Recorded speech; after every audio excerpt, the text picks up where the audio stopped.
Alright folks, a lot of things have been changing in the world. Changes that are potentially affecting you, me and everyone. Hi, my name is Tanmay and you're watching FinTalk.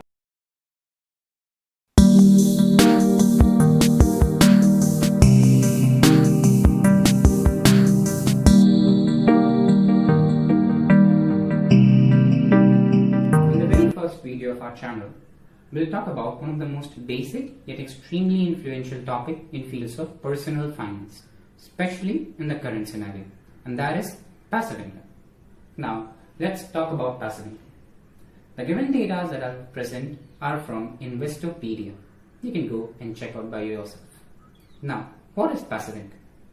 Folks, in general sense, passive income means a certain sort of money that is attained by an individual who is not an employer as well as not an entity, provided that individual does not have particular sort of material participation in day-to-day activities of a given organization. As per IRS, there are certain norms that are set up by IRS with the help of which they classify businesses and incomes generated by those businesses in terms of passive money and active money. In fact, there are certain norms for taxation of passive money. Now, what are our key takeaways? The key takeaways that we had were number one, that IRS has certain norms for taxation of passive income. Number two, IRS requires a particular non-material participation in a given day-to-day activity of a concerned organization with which you are associated to, provided if you want to consider the amount of money that you earn from that organization as a passive money. And number three, the most important, believe me folks, passive income is generated by an individual who is not an employer and not an entity. Now, let's talk about fundamental classifications of passive income. The fundamental classifications of passive income has been further classified in three important sections. And what are those three important sections? Number one is self-charge interest rate. Now folks, what is self-charge interest rate? Imagine you and your friend decided to open up a shadow bank. Provided the community in which is involved in opening up of a shadow bank is community of your friends of about, let's say, 20, 25, 35, or even if you're great in making friendships, it will be 50.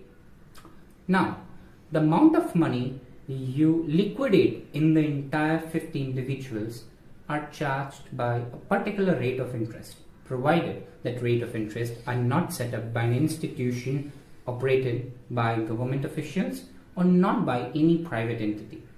That is governed by an institution elected by you all.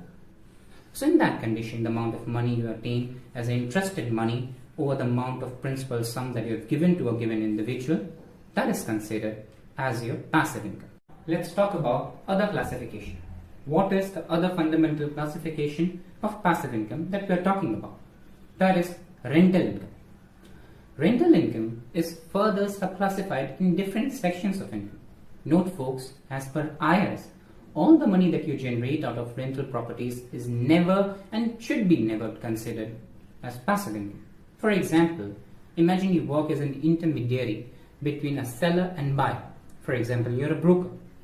The amount of money that you attain from your broking business should never be considered as the amount of money that you attain from your passive income sources. Why? Because you're actively involved in the given business.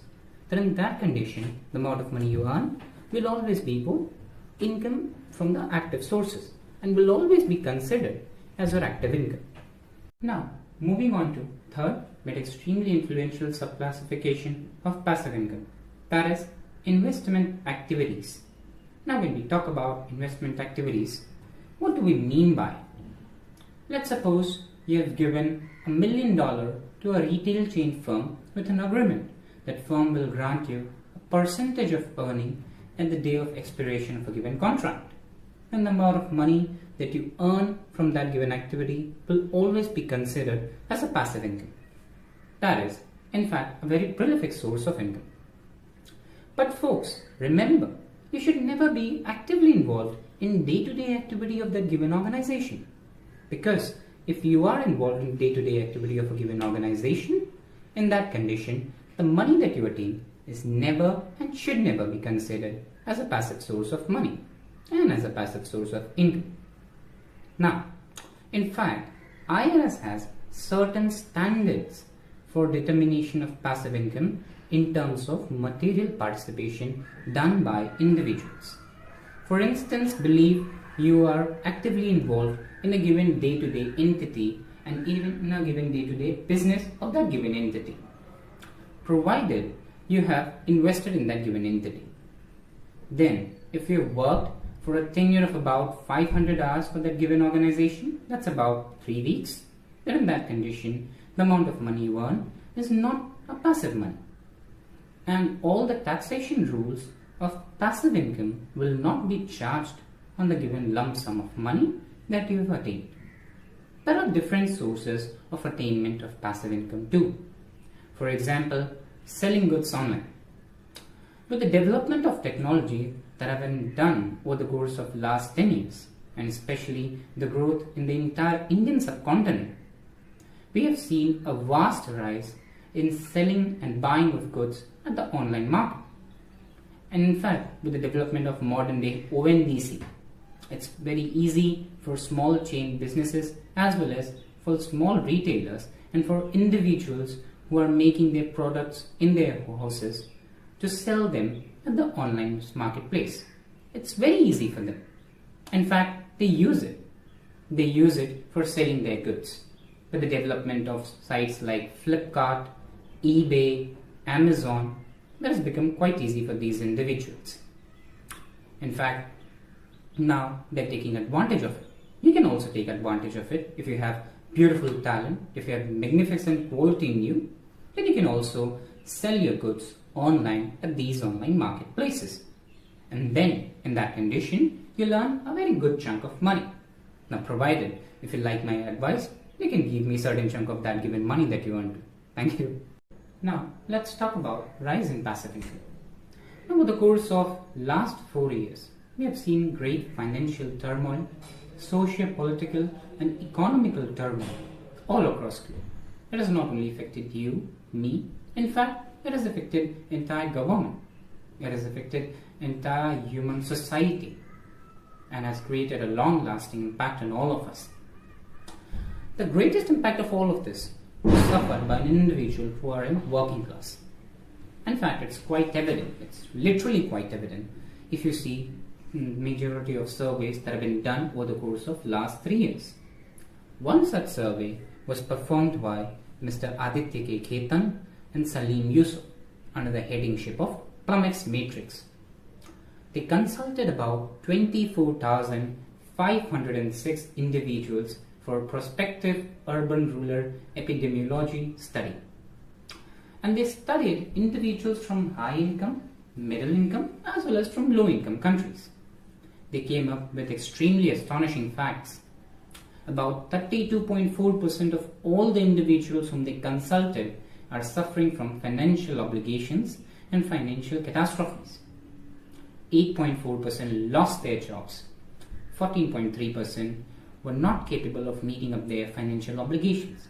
And 16.3% were using their expenses and their all other savings for meeting up their financial obligations. They were cut shorting their expenses in different sections and they were using it for meeting up their financial obligations. It's a very pathetic situation to be in. In fact, there's one more important thing that they noticed. What was that? It was that individuals from lower income countries and middle income countries suffered even more than individuals from higher income countries. That is, as per the data, 26.7% of individuals from high income countries suffered, 32.5% of individuals from low income countries suffered, 30.4% of individuals from extremely poor and low income countries suffered. In fact, there's a great noticeable point that I noticed was the amount of individuals who suffered from financial catastrophe in the lower income countries is relatively much more than the amount of individuals who suffered from financial catastrophe in high income countries, especially individuals who are least educated. There's a great notable point that we noticed also was about 15.1% of individuals from high income countries who have minimalistic education suffered, whereas 22% of individuals from high education, provided they are from low income countries, suffer. Now, let's talk about risk associated to these passive income sources. In this rising trend of financial insecurity and job losses, people have now decided to shift to the idea of having multiple sources of income. It's very important, folks, to have multiple sources of income. Now, as far as India is concerned, the best possible thing that people thought of having multiple sources of income was to open up simply a retail shop. Retail shop based on household goods. In locality, it's commonly referred as grocery shops. You can find dozens and dozens of grocery shops in a single locality. And believe me, folks, all of them sell same material at the same cost. Now, there is a great tide of development of these retail shops, especially the grocery retail shops. But what is still the same, despite of this rising tide, is the consumer base. The consumer base is still the same. It's a very pathetic time for people. People are saving their money for fundamental needs, not for all such needs which is extremely insignificant to them. It's very important for people to save money so that they can facilitate their life, due to which the consumer base is still the same. In fact, it's even shrinking. And due to this fact that it's shrinking, the amount of money attained by these individuals is significantly less than what they were attaining initially. Believe me, folks, majority of these individuals are young age and first generation retail shop owners. They have incurred huge chunk of loans for the development of their retail shops, and the retail shop is not earning at all. Due to which, they are now prone to high amount of expenses. Those expenses are sometimes of the expenses of employees that they have hired, or sometimes the expenses of the banks with the help of which they have incurred a huge chunk of loan for settlement of those shops. These individuals are highly prone to loan defaults, and as far as the current situation is concerned, it's extremely pathetic for them. It's extremely pathetic to be in this situation. There is no any reform that have been developed for the help of these individuals. And to me, these individuals have set themselves into a great, gigantic wormhole. So now, folks, I've discovered and developed a great idea after having a great discussion with you about passive income. We have talked about types of passive income. We have talked about growth in passive income. We have also talked about risk associated to passive income. Now, what's my opinion about this? To me, passive income is a prolific source of earning money. But lack of financial literacy and less amount of financial knowledge among people have made them forced into certain sort of activities that have now created great problems for them. The greatest issue behind this and the greatest problem because of which the people are suffering now is lack of financial literacy. In fact, the greatest motto that I have by this YouTube channel is to increase financial literacy of individuals of my age as well as individuals of age above them. For me, I find that passive income can be generated simply by investment in different sections, be it equity market, be it commodity market, be it simply opening up SIP in mutual fund, etc., etc. Note, folks, I'm not giving you any investment advices. What I'm telling is my opinion. That's it. So, once again, that's it, guys. That's it for today. Hope you liked it. Hope you enjoyed it. Do like my videos and do subscribe to my channel. Or even if you don't like my videos or you don't subscribe to my channel, I still appreciate your effort that you've taken out from me, the time that you've taken out from me. Thank you. Thank you all.